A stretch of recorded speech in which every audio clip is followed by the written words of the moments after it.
বৃহস্পতিবার রবীন্দ্র শতবার্ষিকী ভবনে সমাজ কল্যাণ ও সমাজ শিক্ষা দপ্তরের উদ্যোগে আন্তর্জাতিক নারী দিবস পালন করা হয়। অনুষ্ঠানের উদ্বোধন করেন মুখ্যমন্ত্রী ডক্টর মানিক সাহা। অনুষ্ঠানে সমাজ কল্যাণ মন্ত্রী টিঙ্কু রায় সহ অন্যান্যরা উপস্থিত ছিলেন। বৃহস্পতিবার রবীন্দ্র শতবার্ষিকী ভবনে আন্তর্জাতিক নারী দিবস উপলক্ষে আয়োজিত অনুষ্ঠানের উদ্বোধন করেন মুখ্যমন্ত্রী ডক্টর মানিক সাহা। বলেন, বর্তমান সরকার নারীদের কল্যাণে বহুমুখী পরিকল্পনা গ্রহণ করে কাজ করে চলেছে। তিনি বলেন, এবছরের নারী দিবসের মূল স্লোগান হল সকল নারী ও বালিকা ও কিশোরদের জন্য অধিকার, সমতা ও ক্ষমতায়ন।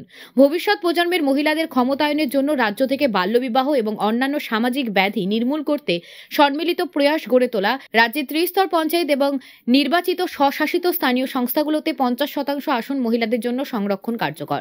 ত্রিপুরা সরকারের সরকারি চাকুরিতে সংরক্ষিত পদগুলিতে মহিলাদের জন্য 33% সংরক্ষণ কার্যকর। এই সংরক্ষণ আউটসোর্সিং নিয়োগের ক্ষেত্রেও কার্যকর হয়েছে। জাতীয় স্তরে শিক্ষা প্রতিষ্ঠানে পড়াশোনার ক্ষেত্রে মহিলাদের জন্য মাত্র 3% সুদের হারে ঋণের ব্যবস্থা করা হয়েছে। রাজ্য সরকার পরিচালিত মহিলা আশ্রম বা আফটার কেয়ার হোমের আবাসিকদের কর্মদক্ষতা উন্নতির জন্য বিভিন্ন বিষয়ে প্রশিক্ষণের ব্যবস্থা করা হয়েছে।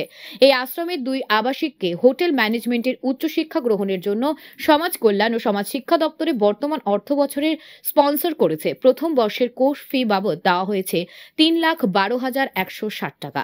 সমাজ কল্যাণ ও সমাজ শিক্ষা দপ্তরের পক্ষ থেকে পরিবহন দপ্তরের সহায়তায় 45 জন মহিলাকে ড্রাইভিং প্রশিক্ষণ দেওয়া হয়েছে এবং তাদের ড্রাইভিং লাইসেন্স দেওয়া হয়েছে। 50 জন মহিলাকে বিভিন্ন খাদ্য সামগ্রী তৈরির প্রশিক্ষণ দেওয়ার জন্য একটি সংস্থাকে সমাজ কল্যাণ ও সমাজ শিক্ষা দপ্তর থেকে, সেই সাথে ত্রিপুরা সরকারের মার্কেট স্টল বন্টনের ক্ষেত্রে 50টি স্টল মহিলাদের জন্য সংরক্ষণের ব্যবস্থা করা হয়েছে। আমার মা ও বোনেরা, এছাড়াও মহিলা ও কন্যা সন্তানদের জন্য রাজ্য সরকার বিভিন্ন সামাজিক সুরক্ষা ভাতা প্রদান করেছে। স্বামী পরিত্যক্তা মহিলা ভাতা যারা এপিএল আছেন 3,885 জন সেই সুবিধা পাচ্ছে। অবিবাহিত মহিলা ভাতা পাচ্ছেন প্রায় 1,964 জন। রাজ্য বিধবা ভাতা দেওয়া হচ্ছে 925 জনকে। গৃহ সহায়িকা ভাতা পাচ্ছেন 23,632 জন। বিধবা ও পরিত্যক্তা মহিলা ভাতা পাচ্ছেন 58,558 জনের মতো। ত্রিপুরা শিশু কন্যা উৎসাহ ভাতা পাচ্ছে প্রায় 64,603 জন। মুখ্যমন্ত্রী সামাজিক সহায়তা প্রকল্প যারা দুস্থ মহিলারা আছেন তারা প্রায় 7,500 করে সেটা পাচ্ছেন। টয়লেটের জন্য অনেকের সমস্যা হয়, একই টয়লেটের সেখানে পুরুষও যায়, মহিলারা যায়, সবাই যায়। তো তার জন্য আমরা পিঙ্ক টয়লেটে আমরা তারও কাজ চলছে। বা নারীদেরকে আত্মনির্ভর করে তোলার যে সমস্ত পদক্ষেপ আমরা মাননীয় মুখ্যমন্ত্রী থেকে আমরা শুনব।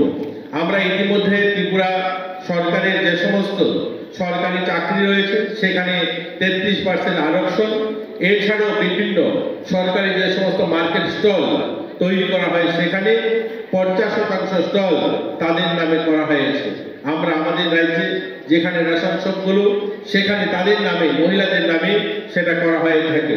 আমরা আমাদের সমাজ কল্যাণ সমাজ শিক্ষা দপ্তরের সহায়তায় আমরা 45 জনকে এবছর মহিলাকে ড্রাইভিং ট্রেনিং করানো বা তাদেরকে ড্রাইভিং লাইসেন্স দিয়ে তারা যেন নিজের পায়ে দাঁড়াতে পারে তার জন্য আমরা পদক্ষেপ নিয়েছি। আমরা আমাদের হোমে যে সমস্ত বাচ্চারা থাকে তার থেকে 2 জন বাচ্চাকে হসপিটাল ম্যানেজমেন্ট পড়ার জন্য আমরা ইতিমধ্যে বাইরে পাঠিয়েছি।